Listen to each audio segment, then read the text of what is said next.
asking 911. Yes. My name's Wayne Milam, and my daughter, I just found her dead. How old's your daughter? 13 months. 13 months old? Okay, let me connect you with the ambulance service, okay?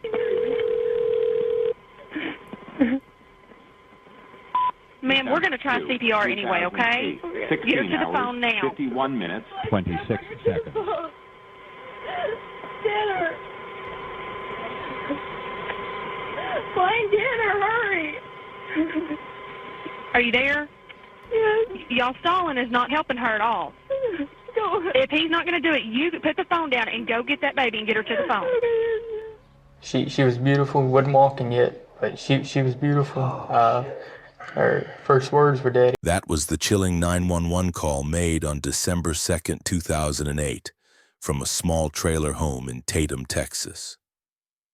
The voice on the phone belonged to Blaine Milam, calm, almost too calm, reporting that his 13-month-old daughter had just died. But what the paramedics found wasn't just a tragic accident. They found a child whose tiny body was covered in bite marks, whose bones were shattered, whose life had been taken not in a moment, but over the course of 30 hours of unimaginable torment. Her name was Amora Carson. She never learned to walk. She barely had time to speak, but the horror she endured would haunt a nation and expose the catastrophic failures of a system meant to protect her. Today, I'm going to tell you a story that tore through the heart of Texas. A case so disturbing that even seasoned investigators broke down in tears. A case wrapped in drug use, religious delusion, and unchecked violence. And at the center of it all, a helpless baby girl caught in a nightmare no child should ever know. This is the story of Amora Carson. Her name was Amora Carson. Born on November 12, 2007 at Longview Regional Medical Center in Texas. A name that meant love in several languages. And that was exactly what she radiated, love. She was just 13 months old, still too young to walk, still babbling in that precious way toddlers do when language is still a game. Her first word, whispered with pride, was "Daddy." Those who saw her described a beautiful baby girl with big brown eyes, soft curls, and a laugh that could light up a room. She almost never cried, always smiling, calm even in unfamiliar arms. She adored her plush teddy bear, loved listening to lullabies, and was happiest when wrapped in her mother's arms. To the outside world, Amora was a picture of innocence, clean, healthy, adored. Her mother, Jessica Carson, only 17 at the time, seemed to be doing her very best. She dressed Amora in clean clothes, kept her well fed and rested. There were no visible signs of danger. But children like Amora don't always get warnings. They don't always get second chances. They love without knowing who is safe and who is not. Amora never learned how cruel the world could be until it was far too late. She had just celebrated her first birthday 3 weeks before the night she was taken from this world, and yet for the short time she was here, she loved. And was loved. But love isn't always enough when the people meant to protect you are the very ones who become your monsters. To understand how something so terrible could happen to someone so pure, we need to look deeper. Into the world Amora was born into. Jessica Carson was only 17 when she became a mother. A high school student in Texas grieving the sudden loss of her father, who had taken his own life when she was just 11. Jessica was the one who found him. That moment, as anyone could guess, changed her forever. But she never received help. No therapy, no intervention, just silence, and a haunted child learning to live with ghosts. In the years that followed, Jessica began seeing things, spirits, shadows, voices no one else could hear. Her family dismissed it as teenage imagination. But what they missed was a warning sign, a mind quietly unraveling. When Amora was born, Jessica poured herself into motherhood. Friends said she was nurturing, loving. But isolation crept in. and so did loneliness. That's when Blaine entered the picture. Blaine Keith Milam, 18 years old, met Jessica online in early 2008. Their connection was instant. Within months, they were inseparable. To outsiders, Blaine seemed kind. He played with Amora, bought her gifts, called her his little girl. But there were dark chapters Blaine never revealed, or rather Jessica chose to ignore. In 2007, he had been arrested for a disturbing crime involving an 11-year-old neighbor. He had broken into her home, left explicit messages, and stole her underwear. He was convicted of criminal solicitation of a minor and sentenced to jail. Yet due to prison overcrowding, Blaine served his time in a work release program, and then simply vanished from the system. By the time he reappeared, he was engaged to Jessica. She knew about his conviction. She had even attended the sentencing. But she stayed. She moved in with him that summer, and almost immediately people noticed something had changed. Jessica, once neat and bright-eyed, grew pale and withdrawn. She stopped showering, stopped smiling. Her best friend later said her eyes looked hollow, like something inside her had died. Blaine was taking control of everything. He dictated who Jessica could talk to, where she could go. He took her phone, her passwords, isolated her from family, from friends. By the fall, she barely left the trailer where they lived. Then came a tragic windfall. Jessica turned 18 and received $25,000 from a trust fund set up after her father's death. With it, the couple moved into a trailer owned by Blaine's mother in Tatum, Texas. A new home. But no fresh start. Their descent was accelerating, fueled by grief, meth, and Blaine's obsession with death and the supernatural. He believed he could speak to the dead. Jessica believed him. Together they opened a Ouija board, and from that moment on, reality broke apart. What happened next was no longer a love story. It was a delusion spiraling into horror. It began as a hallucination, and ended in one of the most horrific crimes Texas has ever seen. By late November 2008, Blaine Milam had fully embraced the idea that he was a prophet. He believed God spoke to him directly. He claimed demons were real, and that one of them had entered Amora. Jessica, already unwell, didn't question him. After a Ouija board session convinced her that her own mother had murdered her father, Jessica descended into paranoia. She believed spirits surrounded their trailer, and that her baby was no longer just a baby. On December 1st, Blaine told Jessica that he had received a revelation. Amora was possessed. He claimed to have seen her walking and running at inhuman speed, despite being only 13 months old and unable to walk on her own. Jessica's reply was chilling. Can't we perform an exorcism to get rid of this? That question would set into motion 30 hours of unimaginable suffering. Jessica turned on the TV and waited. Blaine took Amora into the back room. He locked the door, and he didn't come out for a long time. From that point on, the trailer became a torture chamber.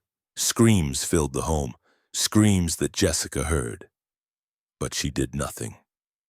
Worse, when Blaine emerged complaining of exhaustion, Jessica encouraged him to continue.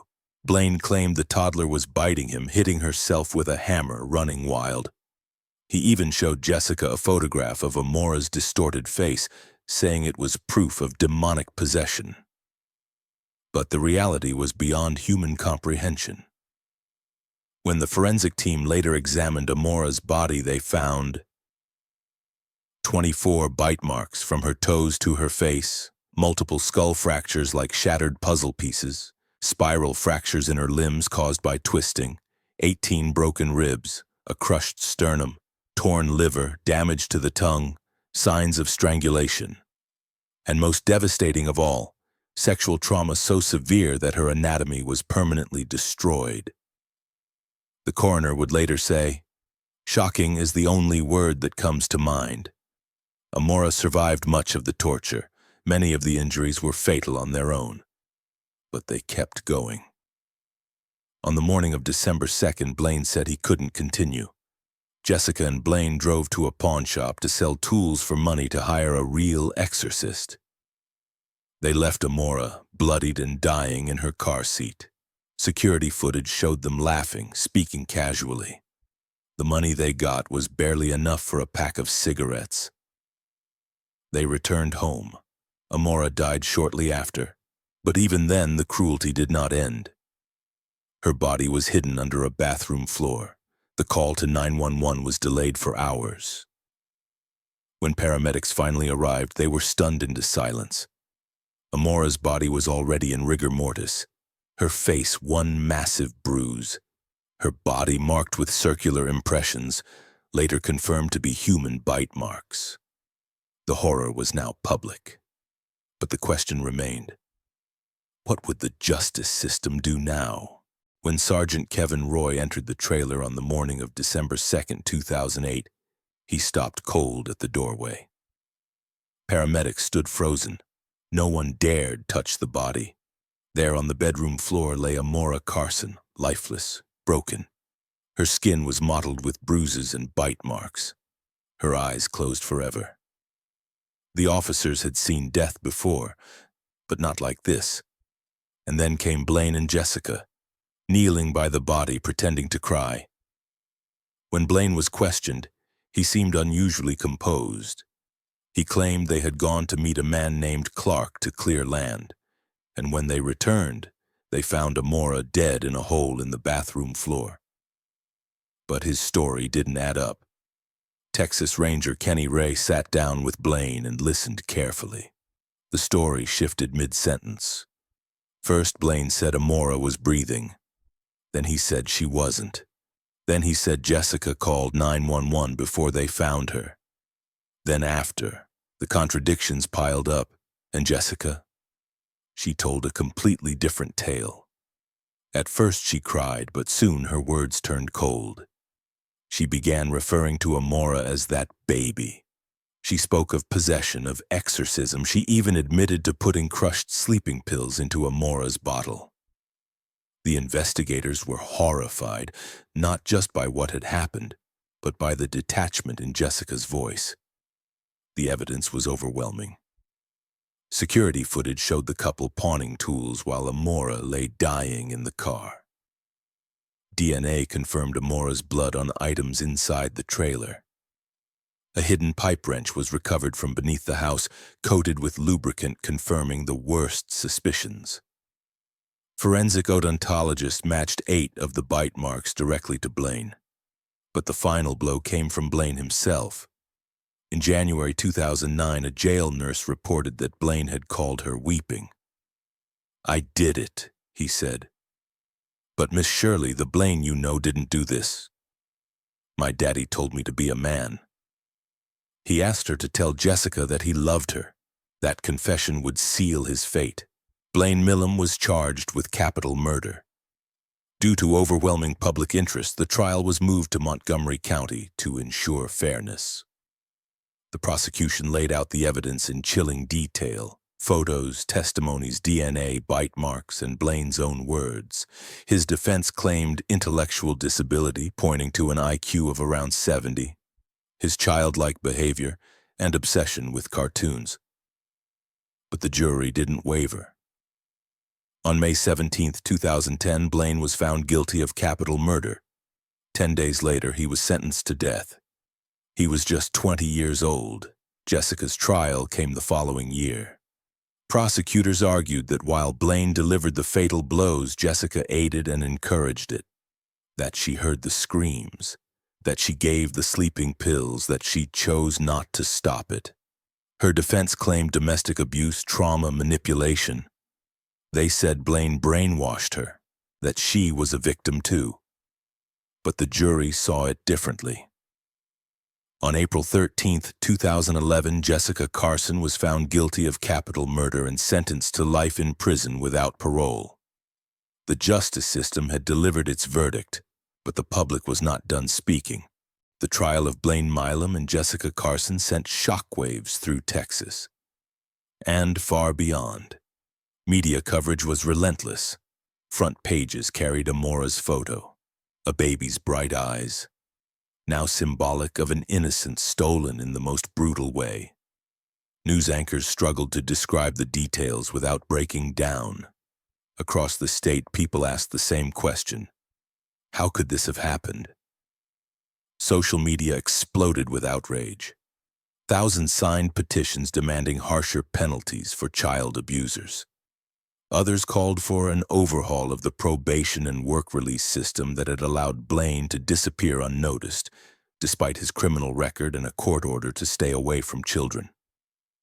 In vigils held across small towns in Texas, strangers gathered to mourn a child they had never met. Stuffed animals and handwritten notes piled beneath trees. Candles were lit in memory of a little girl who never got the chance to speak in full sentences. One of the most heartbreaking responses came from Amora's biological father, Arland Mutina.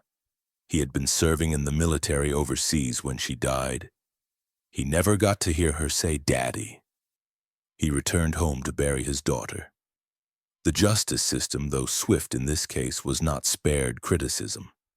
Many asked, why hadn't the state tracked Blaine after he abandoned his work release? Why did no one intervene when Jessica showed clear signs of mental decline? How did so many red flags go unseen? In 2019, public attention returned to the case when news broke that Blaine Milam had found a pen pal, a nurse in the UK, who defended her decision to correspond with him despite knowing what he had done. That revelation reopened old wounds. It reminded everyone how often evil disguises itself as misunderstood. Meanwhile, advocates and child protection groups used Amora's name as a rallying cry. The phrase "Justice for Amora" appeared on banners, T-shirts, and websites.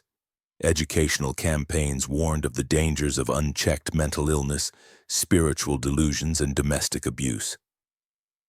One group, formed by survivors of abuse, lobbied for mandatory welfare checks when minors live with known sex offenders. They cited Amora's story as proof that current safeguards weren't enough. But perhaps the loudest message came not from lawyers or journalists, but from the everyday people who kept asking, why didn't someone speak up sooner?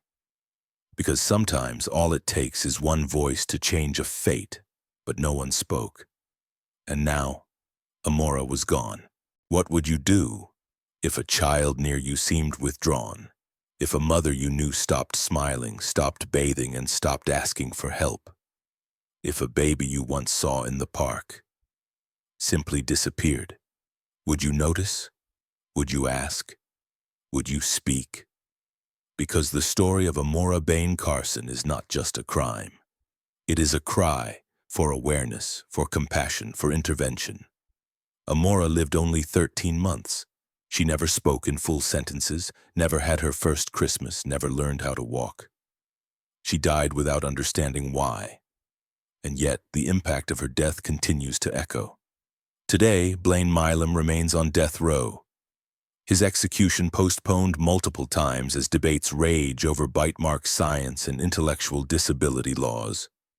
He is now 35, having spent nearly half his life waiting for death.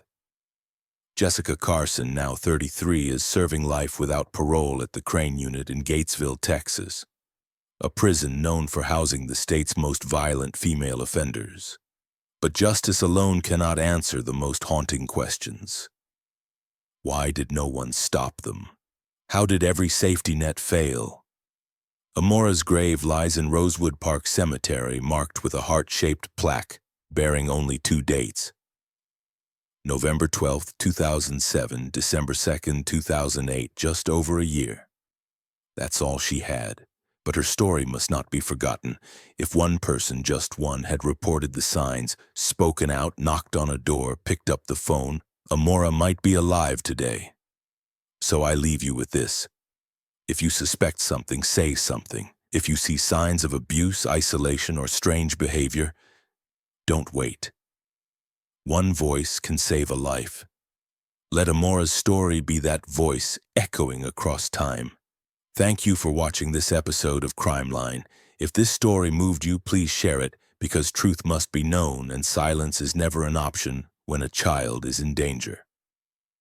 We'll see you in the next episode as we continue to speak for those who no longer can.